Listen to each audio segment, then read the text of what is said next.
Oh ini udah nikah 3 tahun kok belum punya anak. Dan bini gue kena mental segala macam. Tapi lu sempat pernah mikir lu mandul nggak?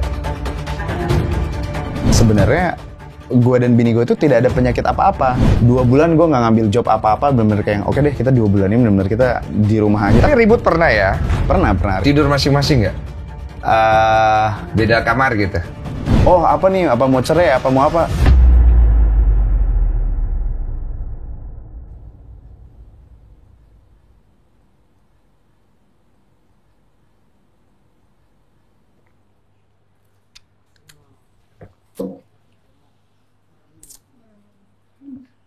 Renung, nunggu Densu masuk. Bunga ku persembahkan kepada yang terindah. Asik. Gue nungguin lo dari tadi lo. Ih, kapal api. Maksimal 100% semangat. Asik. Semangat 100% ya? Ada tamu ya? Maaf ya. Tas dulu. Apa kabar? Gue malu kalau dia datang ke sini. Astaga. Rumah gue nggak ada kemajuan. Ini masih bunga-bungain dulu. Enggak, ini udah ada tambahan. Kalau dulu kan nggak ada warna. Sekarang dia ada warna gitu. Soalnya kalau ngundang dia tuh gue selalu kayak berkecil hati. Ngelihat dia flexing mulu kan. Flexing rumah, flexing mobil. Nggak flexing. Adanya itu. Apaan? Posting keseharian aja. Itu flexing. Itu kocak ya. Mentang-mentang dulu susah, udah sukses, pocong, ya kan. Cuma gue punya kesamaan kisah sama dia. Hari ini ngobrol-ngobrol aja ya, nggak usah terlalu banyak interview, lu juga boleh nanya gue lah, santai. Gue baru gitu. balik dari luar kota nih, jujur gue capek banget sih. Sama. Iya, kita bubar aja yuk. Istirahat. Ciolif mana sih? Ciolif lagi di rumah. Dia lagi mau menjemput program IVF kedua kan. Lu IVF juga kan? Iya. Itu Ciolif pas sebelumnya. Kan gue kan sama nih ceritanya. Gue tuh nikah 4 tahun nggak punya anak. Sama ya? Lo berapa tahun? 4 tahun juga. 4 tahun juga. 4 tahun nggak punya anak. Terus kita berusaha dengan sangat amat buat punya anak. Jadi gue sampai boleh ya? Boleh. Gue pengen banget. kita udah berusaha, udah inseminasi, udah segala macam. Terus IVF yang pertama kali gagal, udah sempat gagal baru sukses lagi. Si Olive pas yang lo mau IVF itu, gue tuh chat-chatan sama si Olive. Oh berarti barengan? Enggak, si Olive tuh nanya-nanya kan gue udah sukses duluan. Kan gue udah punya anak. Terus si Olive tuh nanya ke gue, Rif dokter mana, gimana segala macam. Ngobrol banyak gue sama Ciolif. Oh berarti 4 tahun itu lu nggak punya dapat sama sekali secara alami? Enggak. Oh kalau gue masih dapat. Jadi gue 2 tahun pertama itu kosong dulu ya. Setahun pertama kosong. Habis itu dapat. Gue sempat pikir gue mandul tuh, gue cerita kan ke Dedi. Habis itu dapat. Wah gila, anjing gue ngemandul nih gue bilang. Dapat. 3 bulan belum nyampe jantungnya berhenti cuy. Udah isi tuh. Udah isi, jantungnya berhenti pas USG. Pas gue lagi ngeliat kan, dong loh, suara jantungnya kemana? Gitu kan tadi gitu. Kata dokternya, coba kita cek lagi. Dalam hati gue, aduh nggak enak nih. Udahlah, intinya berlalu. Habis itu yang kedua, alami lagi. Dapat. Pas gini, wah ternyata ada kelainan fisik. Jantungnya bocor. Ini nggak bertahan lama. Tapi Ciolif nggak mau lepas. Oke. Tahan, kata Ciolif. Tahan, nggak nyampe 4 bulan hilang. Aduh. Itu ya lu nggak ada momen gitu kan? Rasanya. Ada. Jadi kan lo tau kan perjuangan cewek IVF itu kan harus disuntik hormon tiap malam apalah segala macam. Itu bini gue tuh mental udah kenal lah. Soalnya dari yang tadinya kurus jadi gendut gara-gara itu kan hormonnya, terus moodnya naik turun segala macam. Sampai yang IVF pertama kita itu gagal. Jadi pertama insem dulu. Insem nyobain 4 atau 5 kali gitu. Nggak berhasil. Akhirnya IVF itu gue dapatlah 2 tuh yang sel gue yang bagus lah dari banyak. Telurnya dapat berapa? Banyak. Gue lupa ada berapa, tapi yang terbaik itu 2 yang disarankan sama dokternya. Endingnya kan? Endingnya disimpan 2. Di mana ini lu IVF ya? Bunda. Oh sama. Ini bapak-bapak jadi bercerita begini ya? Bukannya bapak-bapak tidak sama bercerita kan, kan kita ngobrol. Iya, gitu. Harusnya temanya laki-laki tak bercerita gitu. Iya, kita bercerita. Tidak bercerita minum kapal api kan, itu harusnya gitu ya. Biar semangat kita 100% lagi. Asik, semangat 100% minum siap. dulu. Jadi pada saat apalagi namanya lu cuma dapat 2 itu langsung berhasil. Enggak, jadi yang pertama itu gagal. Iya. Coba yang pertama gagal. mental bini gue tuh kena gitu loh. Karena kan IVF itu kan udah mentok usaha terakhir pasangan suami istri buat dapetin anak. Kalau IVF-nya udah gagal, berarti itu udah tidak ada yang bisa dilakukan lagi kan. Paling ngulang kan. Paling ngulang. Nah, dan itu capek nih. Nunggu kasih tau lo, itu kalau IVF begitu, istri itu hancur cuy. Lo yang nyuntikin bini lo siapa? Dia sendiri. Gue yang nyuntikin tiap malam. Jadi kan gue takut jarum nih. Iya, gue suntik-suntik. Terus akhirnya gagal. Akhirnya dia karena kena mental segala macam, dia tidak mau lagi nyoba. Oh. Jadi udahlah, udah nggak mau nyoba nih, sampai nggak mau lagi gitu. Akhirnya 1 tahun kemudian, 1 tahun nih recovery-nya. Lo tau sendiri kan orang di sosmed kayak, oh ini udah nikah 3 tahun kok belum punya anak. Komen-komen itu kan banyak kan yang kena tuh. Kena. Sampai ada satu momen tuh, adalah komen suka tiap gue posting apa, komen gitu kayaknya udah nikah nggak punya anak segala macam, bini gue kena mental segala macam kan. Lu nggak belain bini lu gitu? Belain. Lu ada mau balas komen? Tapi ada satu waktu itu yang belain yang keras banget, Arab. Arab belain. Iya kan, belain. kita kan emang dulu kan main bareng deket kan. Oh, sekarang udah enggak ya? Main. Berarti hubungan sama Reza Arab aman ya? Karena pengen gue cari benturan-benturannya. Nggak bakal ketemu, nggak ada masalah apa-apa. Udah intinya kayak gitu. Akhirnya sisa 1 kan. Akhirnya gue bilang sama ke bini gue kayak gini, ya udah ini kita coba terakhir deh. Ini setelah 1 tahun mentalnya udah balik lagi. Akhirnya bini gue bilang, ya udah deh ini kita IVF, tapi gue nggak mau ada orang yang tahu. Kita diem-diem aja. Terus akhirnya dia bilang ya udah dia mau cobain sekali, tapi udah nggak berharap lagi tuh karena yang pertama gagal kan. Akhirnya ya udah ini gue cobain sekali lagi, tapi kalau misalnya gagal udah aku mau liburan aja kemana gitu. Terus jadi nggak mau jadi punya anak gitu maksudnya? Kan kena mental Pak, udah disuntik, udah nyoba pontamatik segala macam, gagal kan. Kalau gagal kedua kali kan mentalnya jadi kena lagi. Akhirnya gue bilang ya udah coba terakhir kali, coba yang kedua, alhamdulillah berhasil. Oh langsung dapat. Terus gue nazar kalau misalnya itu berhasil, suatu saat gue akan mencari orang yang susah punya anak, akan gue biayain dia IVF sampai punya anak. Sekarang lagi gue lakukan nih. Oh. Ini jadi sekarang gue lagi jadi ada pasangan suami istri gitu yang udah nikah berapa tahun. Ngangguk lu yang dibiayain. Kan. Jadi ini sekarang lagi jalan nih. Sekarang lagi progres, lagi jalan, dia lagi gue biayain untuk dia bayi tabung. Serius lu? Weh, tepuk tangan dong, gila keren banget ya. Masa gue berdasar juga ya? Di podcast ini kita berdasar ya? Saya juga berdasar. Salaman. Kan kita berbagi rezeki. Oh iya. Soalnya kan nggak semua orang seberuntung ya kita ada budgetnya untuk bayi tabung. Cuman kan kalau yang nggak ada budgetnya kan bayi tabung kan mahal Pak. Mahal. Jadi, berapa ya habis ya sekitaran berapa? Ratusan sih. Ratusan, 200-300 ada lah ya? Iya segituan. Ada sih duit gue. Oke, deal. Podcast kali ini kita berdasar juga kalau program IVF-nya Ci Olive berhasil untuk menjemput anak kedua ini. Karena Ci Olive kemarin udah mau nyerah. Karena usia kan. Jadi gue denger dia ngomong ke gue, katanya, yang pokoknya kalau ini nggak berhasil udah ya, aku udah nggak mau lagi. Pasti. Karena sakitnya minta ampun. Pasti. Capeknya minta ampun kan. Oke, sebagai bentuk support ya kepada para wanita dan pejuang termasuk pada istri gue sendiri. Berarti ini kenapa tiba-tiba ada nazar ya? Oke, gue ikutin Armu, dia inspire me. Buat semua yang nonton, nih jadi saksi kalau misalnya berhasil nih. Dan ini akan ketahuan dalam 1 bulan ke depan. Gue janji gue akan bantu satu pasangan untuk program bayi tabung, dan satu aja. Satu dulu ya. Kalau gue ada rezeki, gue bisa tambah 2, tapi 1 dulu. Dan semoga doa kalian nanti dijabah di kolom komentar. Amin. Ya. Jadi akhirnya lu dapat kesempatan untuk program ini, terus lu nggak kontenin si pasangannya? Enggak. Maksudnya gue nggak ngejar kontennya sih, karena kan emang niatnya kan pengen bantu kan. Maksudnya lu mau flexing kebaikan gitu? Soalnya kan flexing harta benda kan udah, ya kan? Gue tuh nggak pernah flexing. Ya buat orang, kolom komentar gue isinya ada beberapa yang ngomong gitu. Males sama aja nih. Ada orang-orang bikin konten di rumah. Gue juga bikin konten di rumah. Kebetulan rumah gue mewah. Emang salah gue? Kayak itu udah iya sih. Enggak flexing, apa adanya aja lah, apa adanya.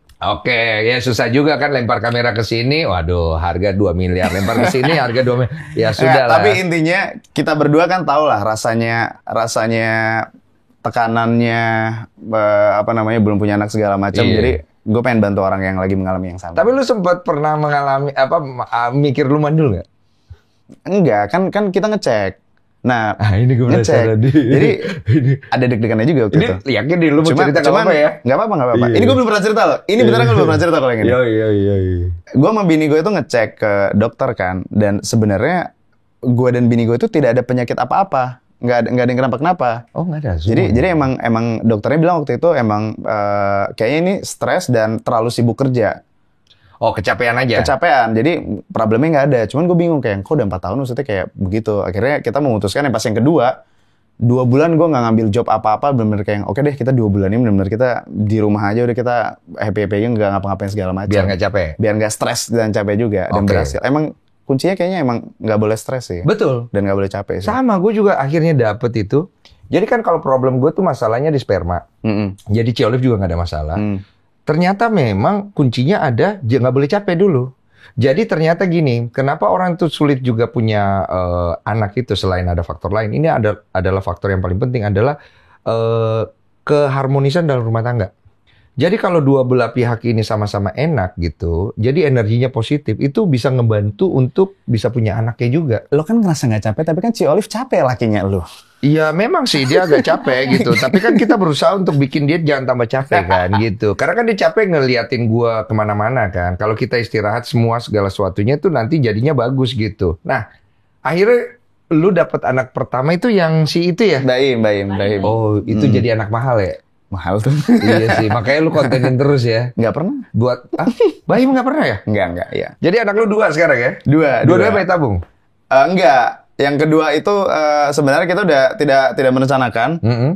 Itu alami. Jadi bablas aja gitu. Makanya jaraknya 1,5 tahun mepet. Oh jadi lu emang kagak pengen maksudnya bukan nggak pengen lagi, kita pengen anak lagi. Cuman tapi tadinya itu tabung ya? Plan kita itu adalah 3 tahun lagi kita punya anak lagi. Ternyata 1,5 tahun bablas alami itu. Oh ya udahlah ya dapat gitu ya. Udah. Momen paling haru lu di mana di situ? Aduh gua ada lagi momen paling haru. Momen yang mana nih? Yang pas itu bayi tabung pertama. Kalau menurut gue ya, karena akhirnya punya anak gitu. Iya. Ya. Itu kalau kita cowok kan sebenarnya kita nggak akan sekepikiran cewek kan. Pasti lo nggak stres-stres banget sebenarnya kan? Atau lo stres juga? Kalau gue ngerasanya nggak stres, tapi kata istri gue ngidam, badan gue nggak enak mulu. Apa itu stres ya? Nah, gue tuh ngerasanya sebenarnya pengorbanan kita tuh nggak ada apa-apanya. Soalnya si yang ceweknya kan kalau misalnya kita bayi tabung, disuntik hormon tiap malam, terus harus terapi ini, terapi itu. Maksudnya gue aja ngeliatnya itu capek gitu. Terus bini gue yang dari tadinya kurus, naik 30 kilo gara-gara suntik hormon segala macam. Itu kan pengorbanannya gila banget kan. Iya. Nah, begitu itu berhasil, terus kita tuh kayak, wah, kayak, oh lu terharu lihat istri lu ya? Iyalah. Bukan karena si baby jadinya, maksudnya baby iya. Nah, prosesnya, lu paham kan si Olive kan? Maksudnya disuntik tiap malam dan mood swing naik turun segala macam. Maksudnya emosionalnya itu kena banget gitu loh. Iya paham. Emosinya, moodnya segala macam. Jadi begitu itu udah sukses, yang gue pikirin kayak, nggak sia-sia nih. Oh, lu melihat anak itu dari mata istri lu ya jadinya ya. Jadi kan ada orang kan yang lebih fokus ke anaknya dulu kan ya. Kalau sama lagi. Ya kan? Gue begitu lihat istri gue tuh begitu lahir kan anak itu kan keluar gitu kan. Gue cuma ngelihat gini. Gue nggak terlalu fokus dengan cantik ganteng apa enggak. Gue cuma oke, lengkap. Sama nggak? Kan gue tuh nanya-nanya sama bini gue kan. Maksudnya gue nggak ngerti bayi tabung sebelumnya kan. Nggak ngerti bayi tabung. Seru banget bapak-bapak ngobrolin bayi tabung. Bayi tabung ya man. Iya. Gue berkali-kali nanya kayak yang ini aman kan, normal kan. Maksudnya gue takut ada, biasalah kalau istri hamil takut ada cacat atau takut ada apa segala macam kan. Walaupun udah di USG kayak aman, ini kalau udah di USG segala macam aman, udah dicek segala macam. Tetep aja kita gak yakin ya. Begitu lahir, itu tuh gue langsung ngecekin kayak, dok, aman dok, jari, telinga tuh gue liatin satu-satu. Terus begitu kayak lengkap semuanya kayak, alhamdulillah. Iya sama lagi. Abis itu udah tuh anaknya gue langsung ke istri gue ngeliat, gue bilang. Terus suruh ngonten tuh langsung anaknya? Langsung ngonten? Iya, langsung syuting. Syuting, tek gitu kan. Tapi yang momen paling mengharukan gue tuh pada saat gue skin to skin. Oke. Lu ada skin to skin kan? Ada dong, ada. Gue baru tahu ada skin to skin saat itu. Terus lu langsung buka baju dong? Terus pegang di sini. Ada tuh di video gue. Terus gue gendong gini. Kok gue gemeter ya gitu. Kok gue terharu ya. Terus tahu nggak apa yang gue... lu ngapain waktu itu? Pas skin to skin? Nangis. Oh nangis cengeng ya? Lu Pak, perjuangannya Pak itu Pak. Iya sih. 4 tahun lumayan lah. Maksudnya buat gue 4 tahun itu lama kan. Kayak cuma nangis aja lu? kayak apa ngomong apa dalam diri lu? Nggak, kalau gue tuh anehnya gini, kan gue udah biasa sendiri, maksudnya kita biasa belum punya anak segala macam kan. Gue tuh dulu gue sangat sayang sama diri gue sendiri gitu kan. Iya, iya. Gue tidak terbayang gue bisa sayang sama manusia lain selain diri gue sendiri gitu lah. Jadi begitu anak lahir kayak, wah gue rela mati nih demi ini orang nih gitu lah. Dan ada rasa bangga sama diri sendiri ya. Maksudnya kita bisa nggak cuma sayang sama diri sendiri gitu. Iya itu bangga kayak, gitu. oh ternyata bisa juga kita merelakan nyawa untuk orang lain gitu lah, kayak baru pas punya anak. Iya ya. Iya kan? Gue ngerasain momen itu sih sebenarnya. Anak lu cowok ya, gue cewek. Gue lebih kayak, lu ngerti kan, cewek soalnya begitu gue gendong itu gue lihat gitu. Terus gue berdoa lagi. Karena mungkin bahasa jiwa gue doa kali ya. Begitu gue gendong gitu, gue langsung, Tuhan makasih. Ini perjalanan yang panjang. Tapi saya tahu, ini semua ya titipan Tuhan saja. Tiba-tiba gue ngomong gini, Tuhan, saya serahkan anak ini ke dalam tanganmu. Oh iya, gue gitu. Jangan dong, diambil lagi dong. Enggak, bukan itu, bukan. Iya, lu jangan bikin gue takut, gue tampol ya. Enggak, ngomongnya kayak gitu. Iya, gue bilang serahkan ini dalam tanganmu, tolong temani perjalanannya. Saya tahu mungkin waktu saya bisa saja tidak panjang di dunia, karena kan usia saya punya anak ini kan sudah usia umur 40-an lebih. Terus sekarang 54 ya Bang ya? Enggak, 40. Tadi baru saya bilang 40. Nggak usah kok pindah-pindah ke 50-an. Ya. Jadi gue bilang, ya kalau misalnya umurku tidak cukup panjang, Tuhan, saya minta tolong satu, temani dia. Supaya dia tidak merasa kesepian. Karena kita sebagai orang tua ini memang nikahnya agak lama dan kita nggak tahu usia kami. Titip itu saja Tuhan. Maka saya memberi dia nama Gabriela. God is my strength. Udah tuh, aduh itu momen paling haru. Disitulah gue baru ngerasa bahwa, oh jadi bapak itu kayak begini. Dan ternyata gue baru sadar nggak semua orang itu siap untuk jadi bapak. Nggak siap. Nah itu yang pengen kita obrolin sebenarnya tadi. Kalau secara parenting akhirnya lu bagaimana gitu sebagai seorang. Ini kita belum pernah dengar ya, kalau masa-masa gitu ya, parenting. Kalau anak nakal. Lo gentle parenting atau barbar lo? Apa tuh gentle parenting atau barbar? Lo tipikal, lo sama anak lo gimana? Yang parentingnya yang sabar, menyesuaikan. Karena ini anak cewek. Atau lo banting-banting juga itu anak? Enggak. Oh cewek soalnya. Jadi karena anak cewek, gue tuh tetap harus lembut. Karena istri gue selalu ingat kalau anak cewek terhadap bapaknya itu cinta pertama, kamu nggak boleh sampai akhirnya dia terluka dengan bahasamu. Gitu. Jadi dari awal kamu udah harus redus dia punya intonasi gitu. Nah itu tuh. Tapi kan satu sisi gue ngerasa kayak, wah kalau misalnya gue nggak tegas sama dia, takutnya nanti dia gedenya nanti jadi orang yang suka ngentengin dan lain-lain kan. Akhirnya gue menyesuaikan gitu. Kalau lu kan anak cowok beda. Anak cowok. Nah, gue cerita dikit yang anak kedua nih ya. Gue punya anak cowok nih soalnya. Yang anak kedua nih ya. Siap. Gue lagi COVID waktu itu. Dirawat di rumah sakit 2 minggu tuh gue di rumah sakit. Pas lagi COVID parah-parahnya banget. Tiba-tiba bini gue telepon pas gue lagi di rawat rumah sakit, kan sendirian COVID kan diisolasi gitu-gitu kan. Ini COVID setelah kita pulang dari Amerika atau belum? Sebelum kita ke Amerika. Sebelum kita ke Amerika. Iya. Terus pas COVID tiba-tiba bini gue nelfon, "Yang, aku hamil." Terus kata pertama yang keluar dari mulut gue, "Astaga." Terus gue kayak, kok astaga?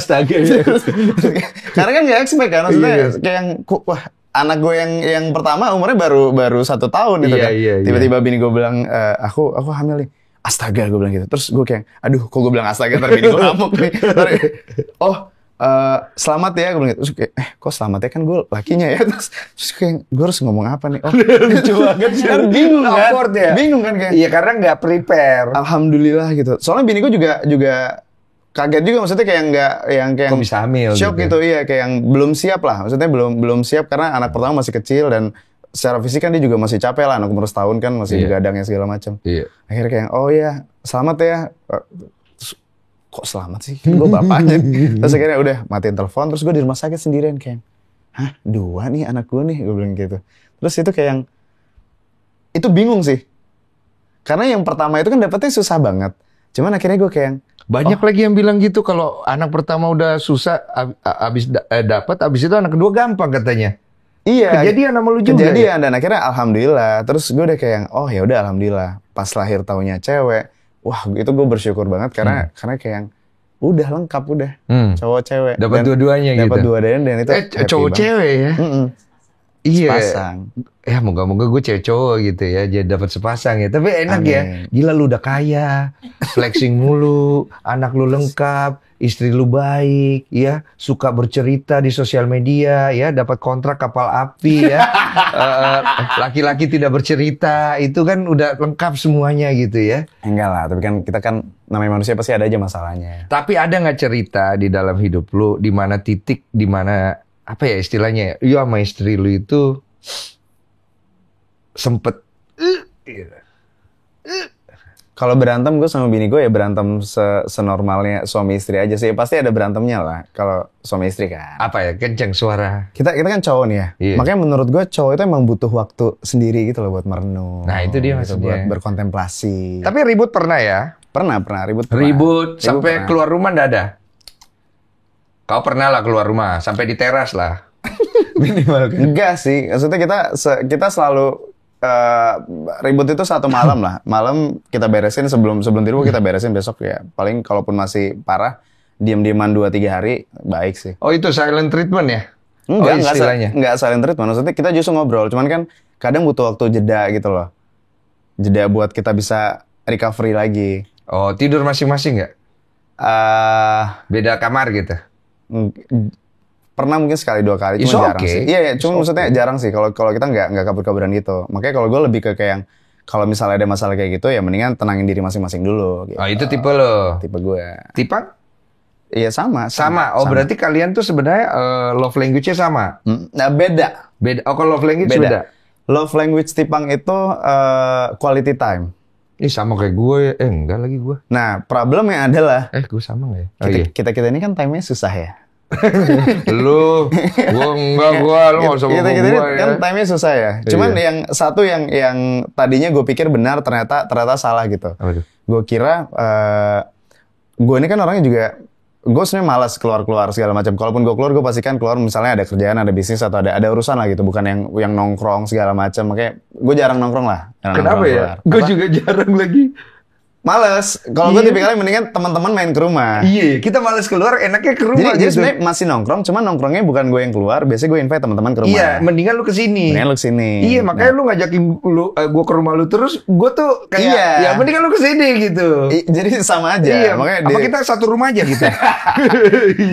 Nah, kalau gue tuh tipikal yang kayak gitu. Iya.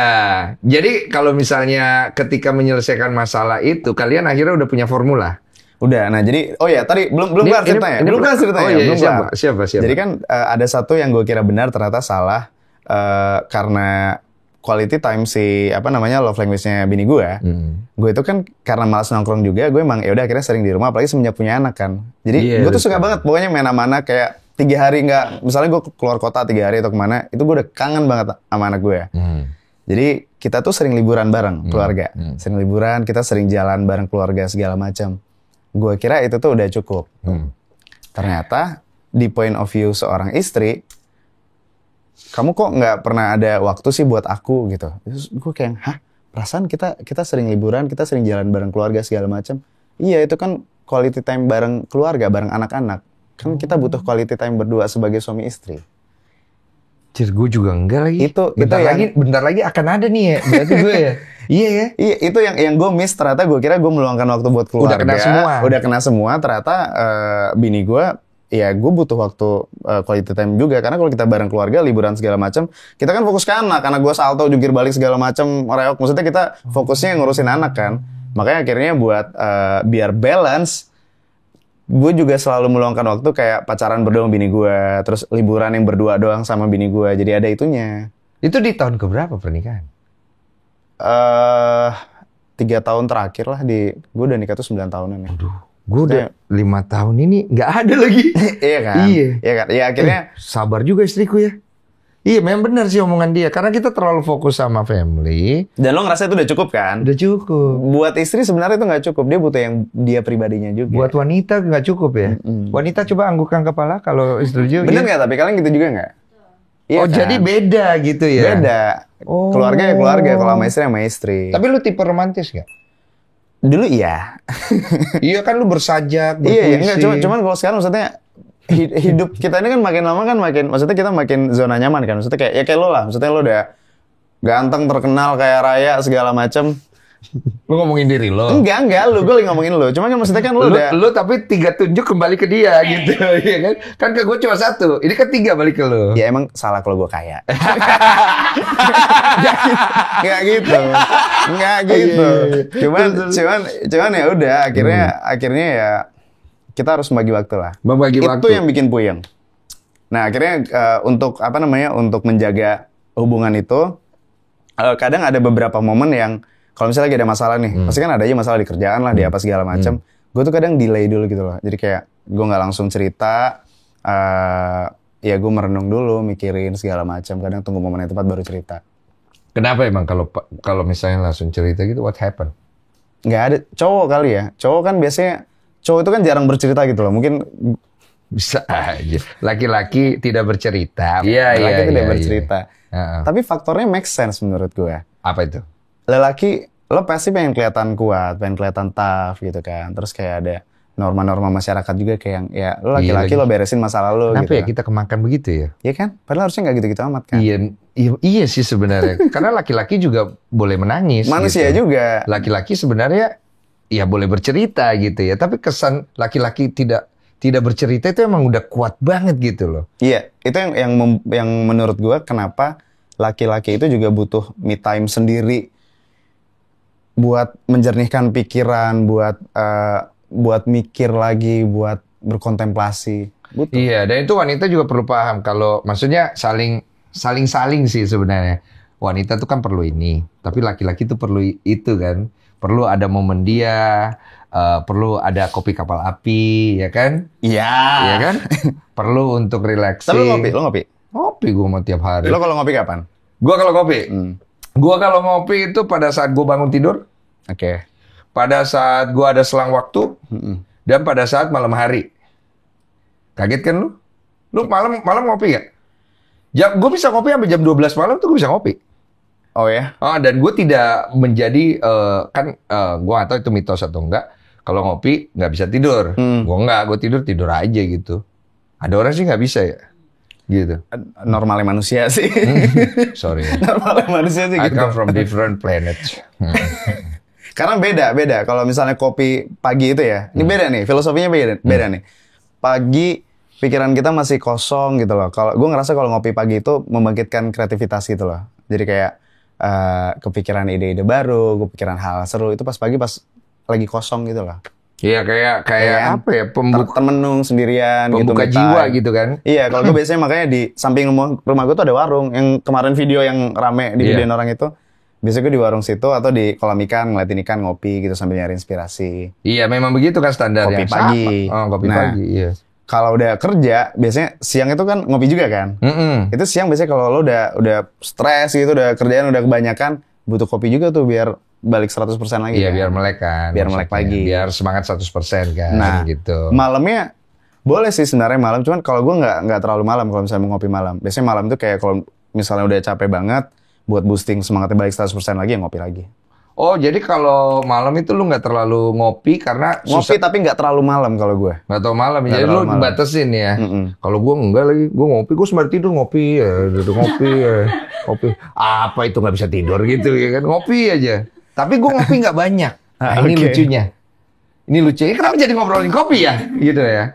Jadi kalau gue ngopi itu biasanya gue ngopi kan 1 gelas ya. Iya.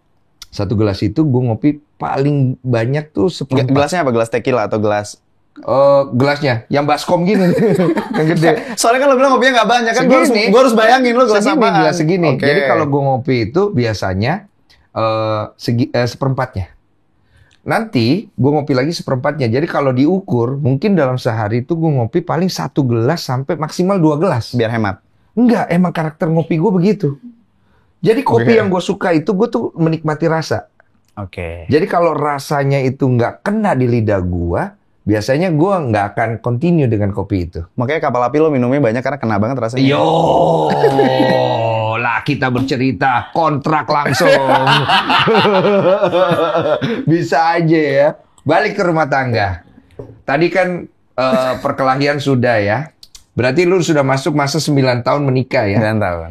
Bentar gue hitung dulu. Salah nggak ya? Ntar bini gue marah lagi. Oh, ada ya faktor begitu ya? 9 tahun, bener. Tapi bini lu kan Tipang kan bukan orang mudi kan, gue perhatiin kan? Enggak ya? Tiba-tiba posting story aja. Oh ternyata selama ini ada wanita lain gitu. Bukan tipe gitu ya? Dia nggak ada ya? 9 tahun. Problemnya akhirnya kan 5 tahun pertama apa?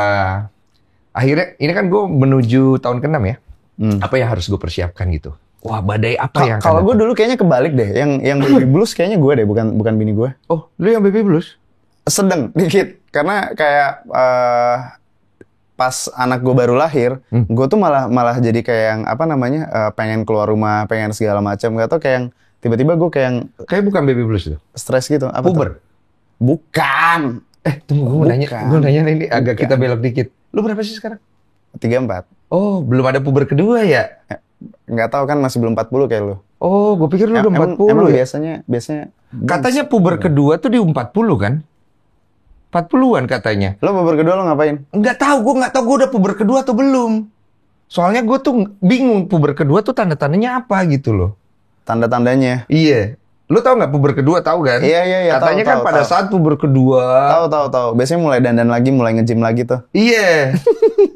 Apaan lu ngeliat gue gitu? Apaan lu kagak ada?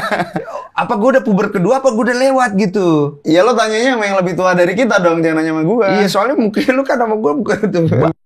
Iya kan, ibaratnya gitu. Ya udah kita kembali ke situ ya. Tadi berarti 9 tahun itu proses yang ini lu nasihatin gue lah. Dan lu siap-siap nih ya. Tahun kesini, itu adalah gitu. Kan gue lagi berguru sama lu. Lu kan senior.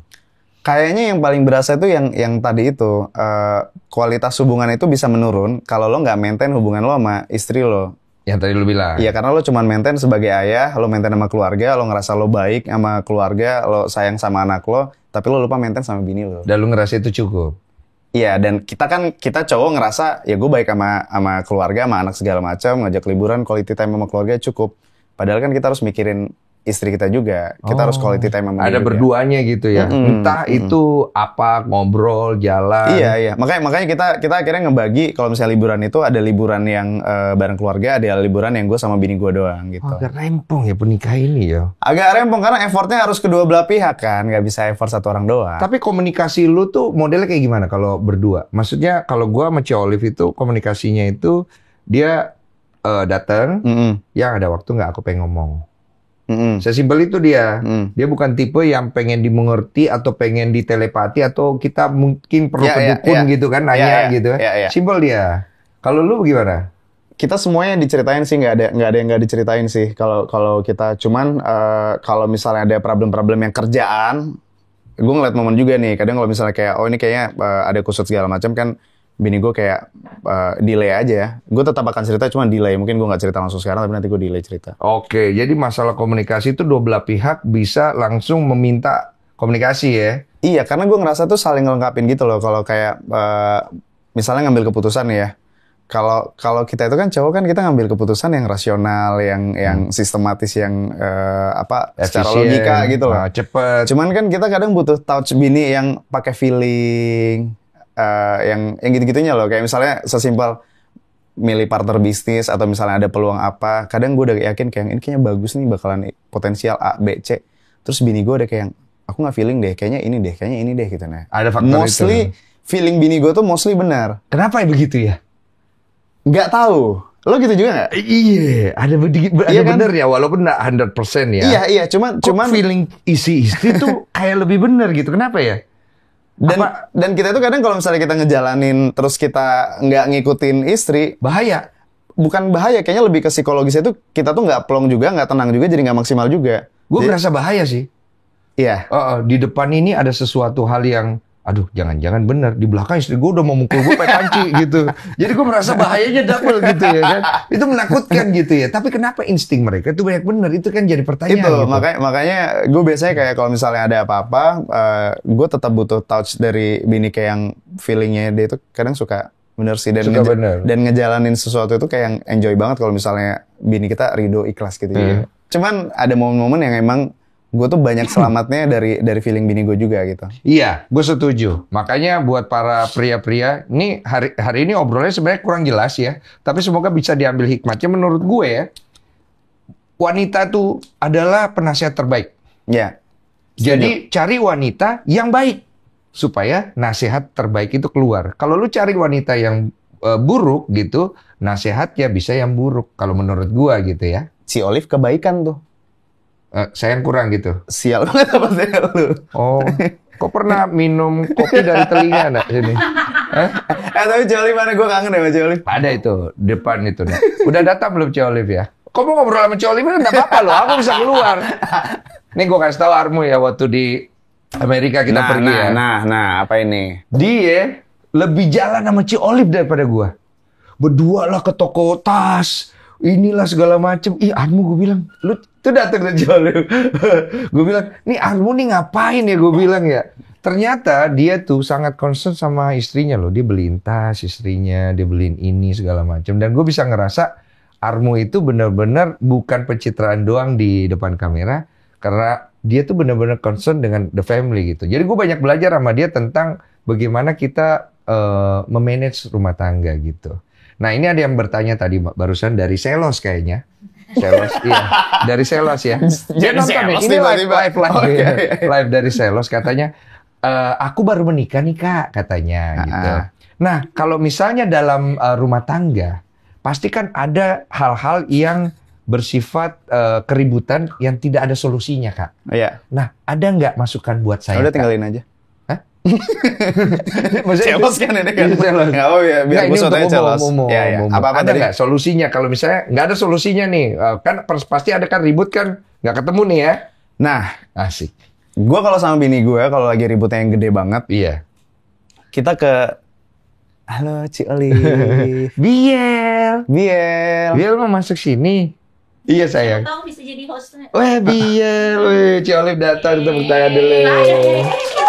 Biel, kenalan dulu Armu, Papa Armu. Nah, say hi. Ini takut. Iya memang agak itu ya, agak beda sama Papa. Itu ambil lah, udah Biel. Ayo ngobrol ya. Dia nggak mau, takut. Ya udah say hi sama Papa Armu. Hai. High five Biel. Hai. High five. Yes, itu dia. Dah, mamanya ambil dulu lah. Kenalan ya. Jadi apalagi ini namanya Papa Armu ya, uangnya banyak. Ya, nanti kok comblang ya sama itu ya. Pindah dong yang. Kan tadi belum gue jawab apa? Oh ya. Apa pertanyaan apa yang lu jawab? Gue mau jawab dulu. Oh iya, jawab. Celos nih buat celos. Celos. Yang tadi kan lo nanya celos. Kalau misalnya ada masalah nggak bisa diselesaikan. Gue beberapa kali berantem yang agak inilah Mati Pang yang agak berantem gitu loh. Iya. Kita itu punya langganan psikolog, konselor pernikahan gitu. Oh, mesti ada orang ketiga ya. Cuman kan kita pastikan kita butuh orang yang netral kan. Betul. Yang bisa jadi safe place, kita bisa cerita apa aja dan no judging dan bisa netral. Orang tua nggak bisa? Beda ya? Beda. Orang tua itu udah punya maksudnya udah punya ikatan emosionalnya sendiri. Lo bisa cerita ke orang tua siapa, dia lebih belain siapa. Lo cerita ke saya lebih belain siapa. Iya. Kalau menurut gue, prefer amannya, kita cari yang netral, yang bener-bener profesional gitu. Oke. Nah, jadi biasanya kalau misalnya kita lagi berantemnya keras dan nggak ada ketemunya, kita ke sana. Nah, menurut gue yang salah mindsetnya orang-orang, kita itu kan emang butuh cerita, kita butuh solusi, butuh segala macam, memang dari orang yang netral kan. Betul. Cuman kan orang mikirnya kalau ke konselor pernikahan gitu, oh apa nih, apa mau cerai, apa mau apa? Sebenarnya enggak, justru kita mau memperbaiki hubungan kita gitu loh. Betul. Dan hampir 100% tiap kita ke sana, pulangnya itu kita udah jadi kayak pasangan baru lagi gitu. Maksudnya udah hangat lagi. Emang sengaruh itu ya? Ngaruh banget. Lu pernah? Beberapa kali. Oh, akhirnya jujur ya. Saya nggak pernah soalnya. Oh, pernah. But it's not dan aib, itu bukan ya? aib. Dan itu bukan aib ya. Gue juga kalau misalnya teman-teman gue lagi ada masalah sama istrinya, gue menyarankan ya lo cerita aja gitu. Karena enak gitu, lo dikasih solusi netral dan dia nggak ngebelain siapa-siapa. Jadi di momen yang ini kamu yang salah, ini kamu yang salah. Misalnya ini suami yang salah, istri yang salah, dua-duanya dicari solusinya. Dan kayak gue gitu ya podcast kan ya. Iya, dan solusinya itu kadang simpel dan ketahuan jadinya akar masalahnya. Makanya kayak tadi yang masalah yang gue bilang, masalah quality time, bini gue segala macam, itu taunya dari konselor itu. Akhirnya dikasih tips-tips simpel yang coba besok tiap pagi kalian kasih pujian 10 terima kasih untuk suami, 10 terima kasih untuk istri. Hal-hal yang nggak penting. Misalnya kayak menurut kita nggak penting. Iya, gitu jadi kan. misalnya kayak misalnya bangun tidur terus bini gue senyum kayak, sayang terima kasih ya pagi ini udah bangun dengan senyum gitu. Hal-hal yang kecil kayak gitu. Iya, kita nggak biasa ngomong ya. Nggak biasa dan canggung kan. Iya, canggung. Tapi lagi. hal-hal kayak gitu ternyata yang bikin hangat lagi gitu loh. Kayak Masa sih? sayang terima kasih ya udah bikinin bekal gitu. Itu works. Ya seminggu doang, habis itu minggu depannya gue udah lupa lagi ngomong kayak gitu. Oh, tapi it's okay untuk sementara gitu. Cuman itu memperbaiki hubungan. Oh, cakep nih, gratis. Soalnya dibayar ke psikolog. Ini gratis nih. Apalagi. Boleh dong yang ada yang dianjurkan. Invoice-nya nanti ya. Iya, sabar lah. Ada kepala api. Enggak. Tapi menurut gue, yang salah satu yang pasangan suami istri butuhin itu safe place, orang yang netral itu psikolog. Oke, berarti itu jawabannya. Nah, itu jauh lebih enak loh. Karena prinsip gue sama bini gue ya, kita kalau misalnya ada masalah, tidak boleh cerita atau minta sarannya itu sama teman. Ya, itu gue ada setujunya ya. Karena biasanya kalau misalnya udah teman masuk, itu sumber bencana itu kalau misalnya lo cerita masalah rumah tangga lo sama orang lain, selain pasangan suami istri, itu malah masalah makin runyam. Awal tuh. Itu pintu terbukanya masalah makin runyam kalau lo cerita ke orang lain. Iya. Nah, cuman kalau gue tidak melarang dia cerita kemana-mana, karena kan emang butuh cerita. Cuman ceritanya ke profesional. Oh, jadi aturan yang sudah lu buat begitu satu sama lain. Iya, jadi bukan yang mengekang untuk, lo nggak boleh cerita kalau kita ada masalah segala macam. Bukan kayak gitu. Tapi lo kalau mau ceritanya cara orang yang netral, yang profesional, jadi dia ngasih masukannya itu benar, profesional dan netral gitu. Betul. Si psikolog itu. Iya. Sama juga sebenarnya gini, gue juga setuju kalau sama temen tuh, kalau gue bilang sih hindarin. Tapi, ya kita kan nggak tahu ya. Maksudnya kalau lu dapet temen yang memang orang yang netral gitu kan, yang kemudian lu tahu nih karakternya orangnya tidak membela ke kiri dan ke kanan. Tetap gitu. nggak bisa. Tetap nggak bisa ya? Nggak bisa. Masa? Oh, lu udah pernah ya? Bukan dari Bukan dari teman-teman. Enggak, karena teman-temannya Tipang nggak bakal ada tahu kita pernah punya masalah. Teman-teman gue nggak bakal pernah tahu gue punya masalah sama Tipang karena itu tidak menyelesaikan masalah. Oke. Coba lo punya masalah, lo berantem sama Ci Olive, lo cerita ke teman-teman lo, pasti tendensinya teman-teman lo akan lebih condong ke lo lah. Iya ya, pasti. Kalau misalnya Ci Olive cerita ke teman-temannya betapa brengseknya lo, pasti teman-teman Ci Olive cenderung pro-nya ke Ci Olive. Kau pernah cerita yang aku brengsek gitu? Hah? Jujur kamu? Kamu sendiri yang cerita. Aku nggak pernah cerita brengseknya Ci Olive. Iya. Karena emang lu yang brengsek bukan dia. Oke, kita cukup ngobrol ya. Karena kopi saya juga sudah habis ya. Terima kasih untuk tips-tipsnya ya Pak Armo ya. Sehat selalu ya. Kasih dulu Ci Olive yang nazar lo tadi. Oh iya, aku nazar yang aku bilang. Aduh, habis itu gue kena tampol ya. Nggak bikin keputusan kan nggak bilang. Iya kan? Ci Olive. Aku minta maaf dulu, aku sudah bernazar tadi. Jadi kalau misalnya program IVF kamu untuk anak yang kedua ini berhasil, karena Armu kemarin dia itu akhirnya bernazar dan akhirnya dapat, saya mau ikut gitu. Jadi kalau berhasil, saya akan mencari satu pasangan yang kemudian akan kita yang susah punya anak, yang kemudian akan kita endorse lah dari kita untuk bisa program IVF. Setuju? Iya, tapi udah aku lakuin, kamu nggak tahu. Astagfirullah. Ini rumah tangga macam apa sih? Astagfirullah.